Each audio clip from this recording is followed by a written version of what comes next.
Hey guys and gals, this is Shawn with Epic Construction again. We're continuing our series about the different types of insurance adjusters. Today we're going to talk about CAT adjusters, or catastrophe adjusters.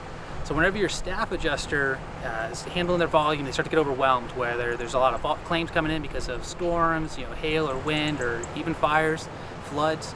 They'll bring in what's called catastrophe or CAT adjusters.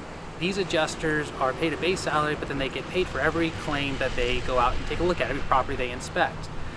These guys, again, are fantastic to work with. They are sent to areas that they know there's damage. They're very knowledgeable. They see this every day. It's their bread and butter. They are going to get up on there, and it's actually easier and less paperwork for them to say yes. When they have to say no to a claim, they have to explain why they've been sent to a catastrophe area and how they didn't find the damage.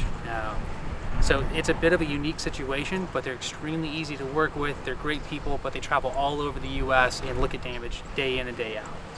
And that's what there is about CAT adjusters.